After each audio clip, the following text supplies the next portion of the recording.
Assalamu alaikum, bienvenue dans Écho des Lames. Je suis Madina, une amoureuse du Coran et passionnée de l'apprentissage. Bienvenue dans cet espace où nous explorons des sujets profonds et inspirants pour nourrir notre foi, élever nos âmes et éclairer nos vies. Chaque épisode est une invitation à réfléchir, à apprendre et à grandir ensemble. Merci d'être là et bonne écoute. Bonjour, j'espère que vous allez bien. Je vous souhaite un Juma Mubarak, qu'Allah nous accorde les mérites de ce jour. Il est très tôt. Il est après Fajr et je n'ai pas eu droit à du bon thé ce matin parce que je ne suis pas chez moi, je suis en déplacement dans une autre ville pour quelques jours. Donc ma routine matinale est quelque peu modifiée, mais ça va, on fait avec. Aujourd'hui, je voudrais qu'on parle d'un sujet qui me semble aussi important, comme tous les sujets que j'aborde d'ailleurs, vous allez me dire. Comment dire non? Comment dire non pour préserver son énergie et son temps? Comment dire non et pourquoi dire non est le sujet que je voudrais qu'on aborde ensemble aujourd'hui. Combien de fois avez-vous dit oui à une demande alors que vous saviez au fond de vous que ce n'était pas le bon choix pour vous? Combien de fois vous avez dû dire oui à une doléance, à une demande, à une requête, alors que ce oui, en réalité, allait mettre en difficulté ou en péril quelque chose de primordial ou d'important chez vous. Et vous avez dit oui. Oui pour venir en aide à cette personne. Oui parce que vous êtes une personne bienveillante. Oui parce que vous êtes une personne serviable. Oui parce que Allah dit de faire le bien et d'aider son frère. Parce que le musulman est le frère du musulman. Parce que tous les enfants, tous les fils d'Adam sont des frères et sœurs. Donc l'humain est le frère de l'humain. Donc de par cette bienveillance excessive qu'il y a en vous, cette serviabilité qu'il y a en vous, vous dites souvent, pour ne pas dire toujours oui aux autres et deux fois malheureusement au détriment de votre énergie et d'un emploi optimal de votre temps. Pourquoi est-ce qu'il est difficile de dire non? Très souvent, on ne dit pas non aux gens parce qu'on a peur de les décevoir ou parce qu'on est très bienveillant, comme je l'ai dit tantôt. On ne dit pas non aux requêtes des gens parce qu'on a envie d'être perçu comme une personne serviable et aimable. Des fois, c'est pas tant le fait qu'on soit serviable, c'est même l'image qu'on veut renvoyer de soi, d'être une personne qui est serviable et aimable. Des fois, on croit que dire non, c'est être égoïste.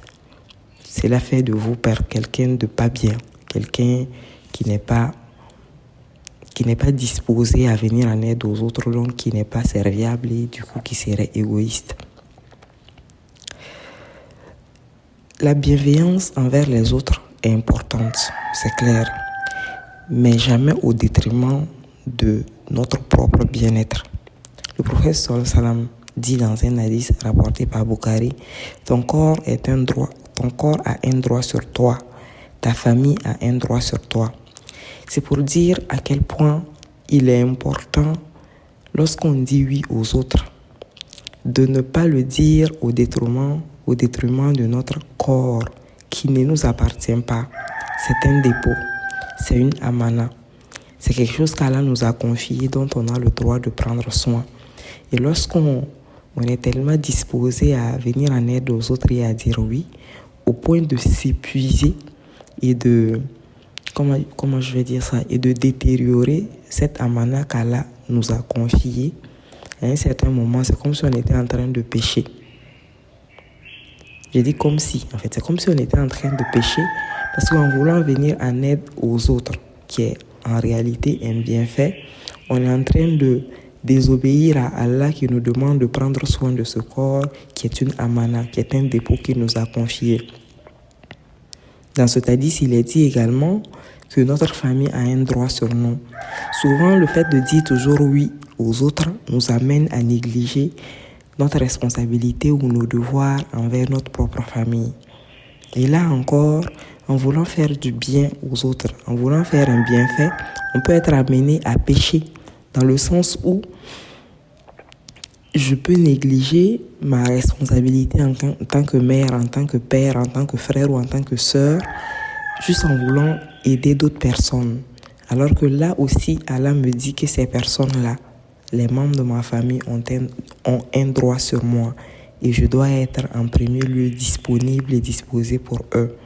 Mais là, dans le fait de dire non, le truc c'est que souvent, le problème se trouve même au sein de la famille. On peut aussi dire non, dire toujours oui aux membres de sa famille au point de le faire à son propre détriment, au détriment de sa personne. Autant il ne faut pas être toujours disponible pour les personnes extérieures au point de négliger ses responsabilités familiales. De cette même manière, on ne doit pas être tellement disponible pour sa famille au point de négliger ses responsabilités personnelles ou sa responsabilité individuelle. Lorsqu'on doit dire toujours oui aux autres, au point d'en être épuisé et de finalement arriver à accomplir la salate avec négligence parce qu'on est épuisé ou de ne même pas pouvoir se réveiller à Fajr pour prier parce qu'on est tellement fatigué, parce qu'on a toujours voulu répondre aux besoins ou aux attentes des autres qu'on finit par négliger notre devoir envers Allah subhanahu wa ta'ala.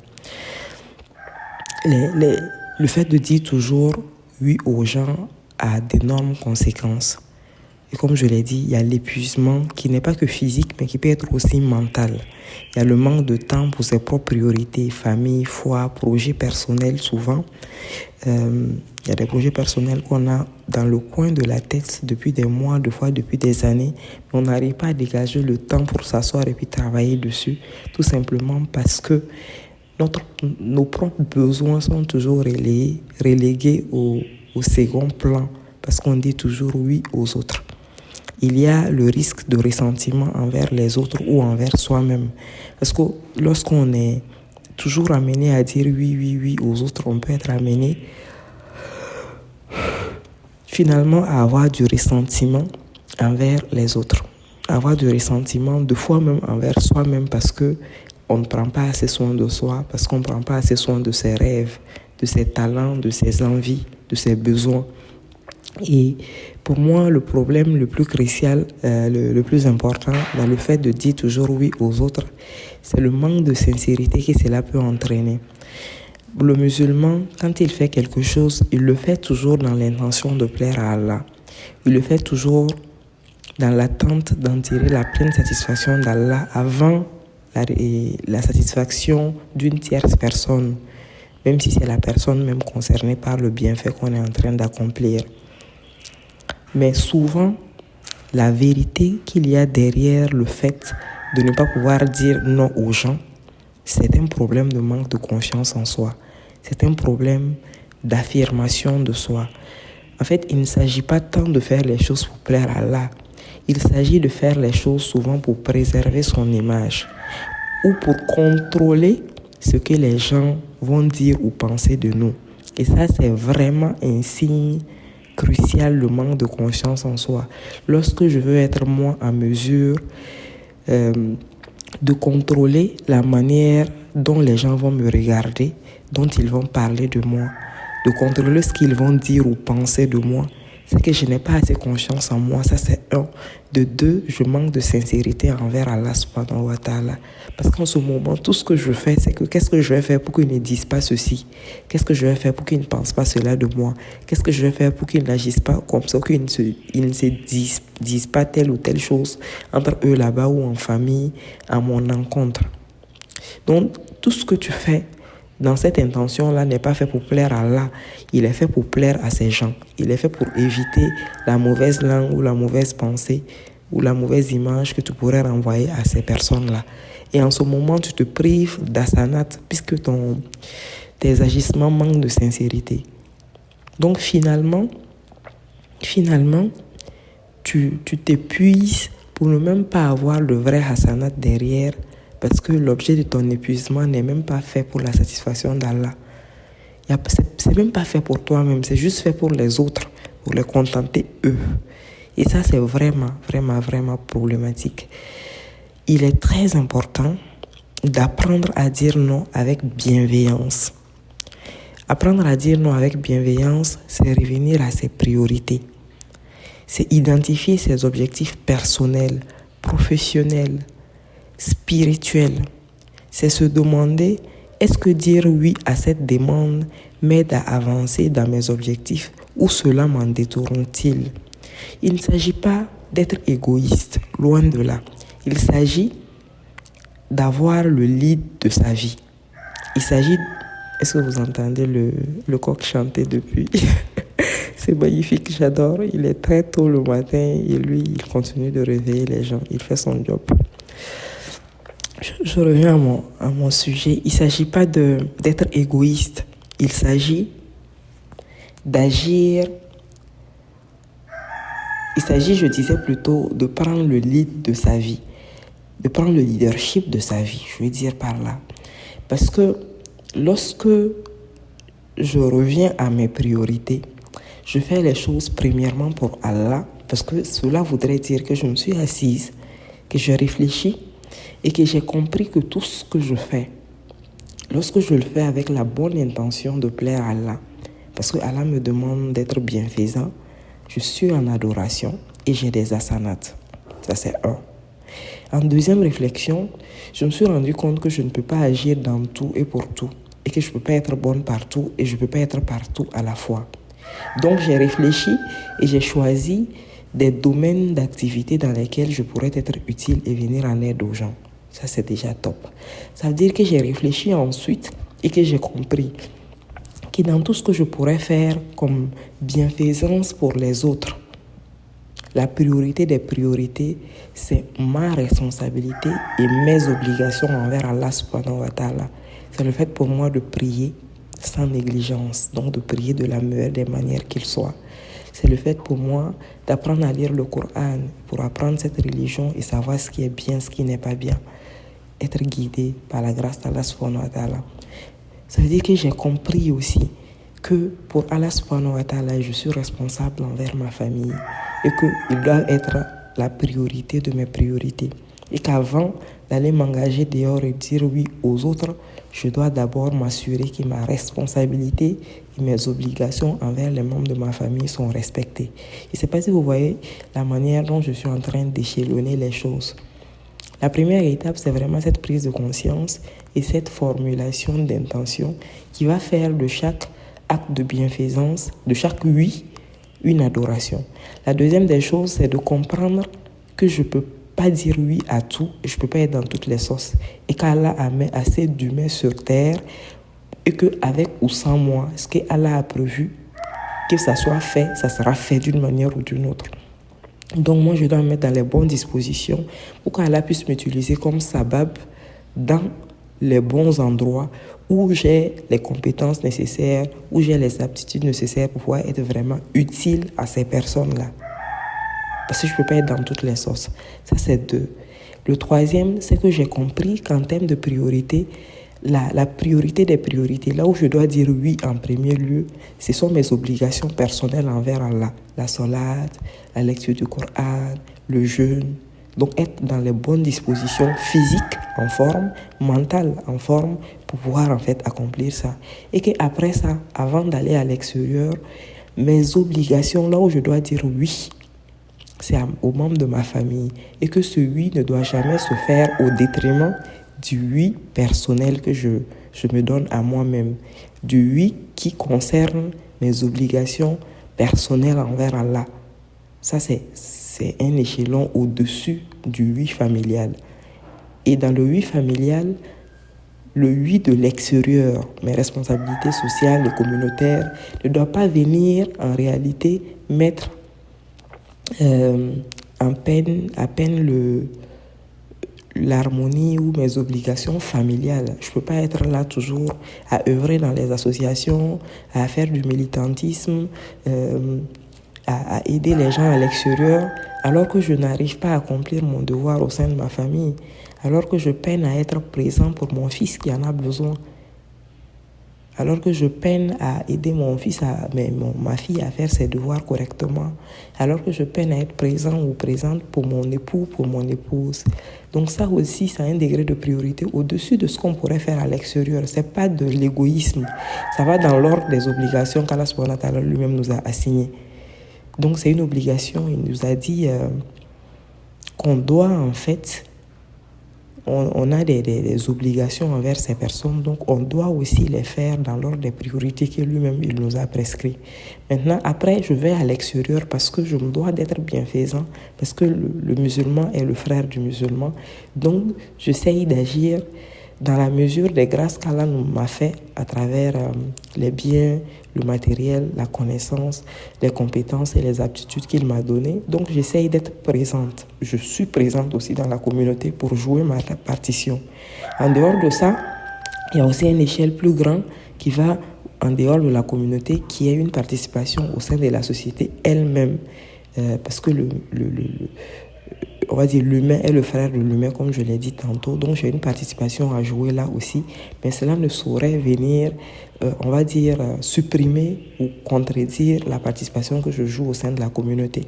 Parce qu'il y a des degrés de fraternité et tout. Donc, dans la société aussi, je dois jouer une partition pour essayer d'aider, d'apporter ma contribution et de donner un oui. Mais chaque oui doit respecter l'échelon au-dessus et ne pas venir mettre l'obligation supérieure en péril. Ça, c'est très important. Ensuite, il est important de pratiquer de la diplomatie, dire non poliment. Voilà, merci de penser à moi, mais je ne peux pas pour le moment. Faire les choses diplomatiquement. Dire non, c'est pas être méchant. Dire non, c'est avoir assez confiance en soi, c'est s'assumer assez, c'est se connaître assez pour savoir ce que je peux, ce que je ne peux pas. Dire je suis désolé, je ne suis pas en mesure de t'aider cette fois-ci. Allah me facilite une autre fois. Il faut se donner le droit de réfléchir avant de répondre. Moi, c'est quelque chose que j'utilise. En fait, c'est une technique que j'utilise presque systématiquement parce que je me suis rendu compte que des fois, quand les gens viennent te solliciter pour quelque chose, tu es tellement dans l'empathie que souvent tu dis systématiquement oui. Et tu n'as pas assez de recul pour réfléchir et voir, est-ce qu'en disant oui, je ne dis pas non à quelque chose d'encore plus important? Est-ce que je ne renonce pas à une obligation que j'ai qui est encore plus importante? Voilà, est-ce que finalement je ne vais même pas pécher en voulant aider quelqu'un d'autre? Donc, se donner le droit de réfléchir avant de répondre en disant, laissez-moi y réfléchir et je vous reviendrai. J'ai bien compris, j'ai pris note, laissez-moi juste quelques temps. Le temps de la réflexion, je vous reviens. Des fois, la réflexion va durer quelques minutes. Tu as les idées claires, tu as le temps d'avoir une vision beaucoup plus large de la situation. Des fois, ça va prendre quelques heures, des fois quelques jours, des fois quelques semaines. Mais quand tu reviens avec une réponse, c'est une réponse qui est utile dans le sens où je peux dire oui, mais en modifiant un peu ce que vous m'avez demandé. Oui, mais je pourrais le faire plutôt dans ce temps-là et pas dans ce temps-là. Je pourrais le faire dans cette proportion et pas dans cette proportion. Je pourrais le faire de telle manière ou pas de telle manière. Ou sinon, revenir avec un non, mais avec un mais derrière. Je ne pourrais pas le faire, mais il y a telle personne à qui j'en ai parlé et que je peux vous recommander. Vous pouvez aller envers telle personne. Je pense que la personne, elle est disponible en ce moment. On en a parlé. Elle pourra vous aider. Là, je suis utile pour toi, mais je ne me dis pas non à moi-même. Je ne dis pas non à mes priorités parce que je prends le temps de la réflexion. Donc, prendre le temps, se donner le droit de réfléchir avant de répondre en disant, laissez-moi y réfléchir et je vous reviens. Donc, cela donne du temps pour évaluer si la demande est pertinente ou non. Savoir déléguer ou proposer une alternative, comme je l'ai dit, je ne peux pas m'engager, mais peut-être qu'un tel ou un tel pourrait aider. Voilà. Et mettre des limites claires, expliquer que votre emploi du temps est chargé et que vous vous concentrez sur d'autres priorités. C'est aussi important parce que des fois, les priorités sur lesquelles on est en train de se concentrer, si on ne se disperse pas, sur le moyen ou sur le long terme, ces priorités même vont porter des fruits qui vont profiter plus à ceux qui sont en train de vous demander quelque chose en ce moment. Donc, des fois, il est important de dire non pour pouvoir revenir dire un oui plus conséquent plus impactant parce qu'on aura pris le temps de construire quelque chose qui saura être réellement utile à cette personne ou à ce groupe de personnes qui nous demandent en fait de dire oui à X ou à Y. Donc il est important d'apprendre à dire non. Il ne s'agit pas d'être égoïste. Je ne suis pas pour l'égoïsme parce qu'il y a des gens effectivement qui disent non, mais toujours en analysant ce qui est bon pour eux, rien que pour eux. Le dire non est un concept de développement personnel aussi, mais souvent je n'aime pas la manière dont c'est développé dans ce sens-là, où on te demande de te mettre toi au centre du monde, d'être la priorité des priorités, où on te demande si ça ne t'arrange pas, il ne faut jamais accepter. Non, dans la vie souvent, on accepte des choses qui ne nous arrangent pas. On accepte des choses qui nous mettent dans une situation inconfortable pour venir en aide à d'autres personnes. Ça arrive et on le fait. Donc, il ne s'agit pas de faire de soi-même le nombril du monde. Il ne s'agit pas de faire de soi-même la priorité des priorités au point de mettre tout le monde entier en second plan. Moi-même, je ne suis pas comme ça et je ne recommande pas à quelqu'un de faire comme ça. Quand moi, je parle du fait d'apprendre à dire non, il s'agit de ne pas être dans le oui qui pourrait même mener à notre propre perdition. Le oui qui pourrait détruire ma famille. Le oui qui pourrait détruire ma vie spirituelle et mes obligations religieuses. Le oui qui pourrait finalement m'amener à un point où je ne pourrai jamais plus dire oui parce que j'ai tellement dit oui que je ne sers plus à rien en réalité parce que je n'aurais pas pris le temps moi-même de me construire, d'asseoir quelque chose, une vraie plus-value qui pourrait profiter aux autres, à la communauté et à la société. Il s'agit d'un oui qui n'est pas égoïste, mais d'un oui qui permet de donner de la bonne manière et de donner de la qualité. Et même lorsqu'on dit non, on essaye de proposer des alternatives, on essaye de donner des idées qui pourraient permettre à ces personnes d'arriver à faire ce qu'ils veulent faire. Parce que souvent, c'est des choses bien, c'est de faire le bien, même si c'est sans nous, que ça puisse quand même réussir. Et pour moi, il est le point le plus important pour arriver à le faire, c'est vraiment de travailler sur sa confiance en soi. C'est avoir assez d'assurance, c'est se connaître assez pour pouvoir s'assumer et dire non, peu importe la personne qui est en face de nous. Et surtout, c'est de pouvoir lier ça en fait avec les commandements d'Allah subhanahu wa ta'ala. Parce que ça donne de la force. Lorsque je sais qu'en disant non, je ne suis pas égoïste, je privilégie ce que Allah m'a demandé de privilégier. Parce que je ne peux pas aller faire ça et puis venir dormir et me réveiller en retard à Fajr. Parce que je suis trop épuisé. Parce que je ne peux pas aller faire ça et ne pas pouvoir accomplir mon devoir en tant qu'épouse. Mes enfants vont manger à 23h alors qu'ils devaient manger à 19h30. Mon époux va ceci ou cela. Lorsque c'est comme ça, c'est compliqué. Donc, souvent, on ne dit pas oui tout de suite, mais on peut dire oui plus tard. Vous êtes venu avec la demande un peu plus tard. Prochainement, prévenez-moi un peu plus tôt. Je peux prendre mes dispositions, je peux m'organiser, je peux le faire de telle manière ou telle manière, mais il faut toujours réfléchir lorsqu'on dit oui aux gens et surtout vérifier son intention. Parce que lorsqu'on va faire du bien aux gens, la récompense vient d'Allah, pas de ces personnes. Ça, c'est une disposition mentale qui est très importante. En fait, tout ce qui Allah nous donne comme recommandation a aussi un effet sur notre développement personnel. Dans le sens où, lorsque j'ai formulé l'intention de répondre à une doléance de quelqu'un et que je me dis, je le fais pour Allah, ma récompense l'incombe lui, et que je pars et que j'accomplis ce pourquoi on m'a sollicité, après, même si cette personne n'est pas reconnaissante, on a moins mal. Des fois, tu te décarcasses et tu travailles pendant des jours ou des heures sur quelque chose, une formation qu'on te demande, fils habilillah ou un truc comme ça. Tu pars, tu fais. Après, tu reviens, on ne t'envoie même pas un message pour demander si tu es bien rentré, pour te dire merci pour ta disponibilité. Il n'y a rien derrière. Mais ce n'est pas très frustrant. Souvent, ce n'est même pas frustrant lorsque l'intention est bien formulée dès le départ.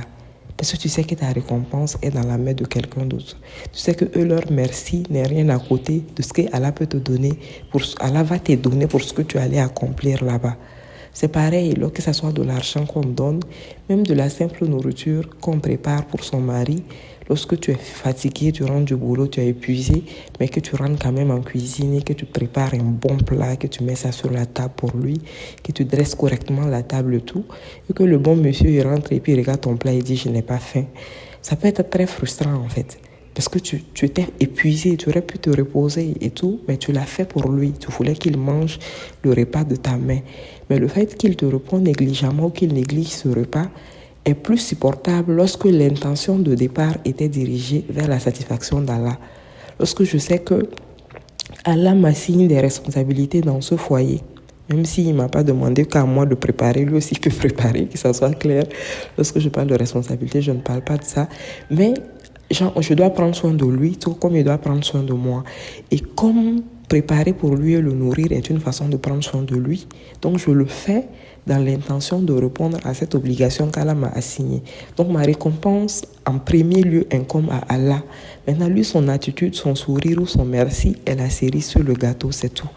Maintenant, s'il ne le donne pas et que l'intention dès le départ est bien formulée, désolée, il y a un oiseau qui est assis à côté de moi. J'espère que le bruit ne va pas vous casser. Il est en train de chanter. Machallah, je suis bien entourée ce matin. Donc, lorsqu'il n'agit pas de la bonne manière, ça va en fait. Parce que je sais que au moins, celui pour qui je l'ai fait en premier lieu, lui, il récompense toujours le bienfait. Maintenant, toi, si tu le fais, c'est la cerise sur le gâteau. Si tu ne le fais pas, ça fait un peu mal, on va se l'avouer, mais ça reste supportable. En fait, ça, tu te dis, c'est pas pour rien que je l'ai fait. Et ça, déjà, c'est une bonne chose. Donc, aujourd'hui, en conclusion, je voulais qu'on parle de ça, du fait qu'il est important d'apprendre à dire non, qu'il est important de se connaître et qu'il est important de ne pas être égoïste, d'être serviable, mais de trouver le juste milieu dans cette servitude. Donc, merci beaucoup pour votre écoute. Je profite de vous demander si vous avez des sujets à me proposer, des sujets que vous aimeriez que je puisse aborder. N'hésitez pas à me les proposer en commentaire, Inch'Allah. J'essaierai de les aborder dans la mesure de mon possible et de mes capacités. Merci beaucoup pour votre écoute. Si vous pensez que cet épisode peut être utile à quelqu'un d'autre, n'hésitez pas à le partager. Je vous souhaite un Juma Mubarak et on se dit à vendredi prochain, Inch'Allah. Assalamu alaikum.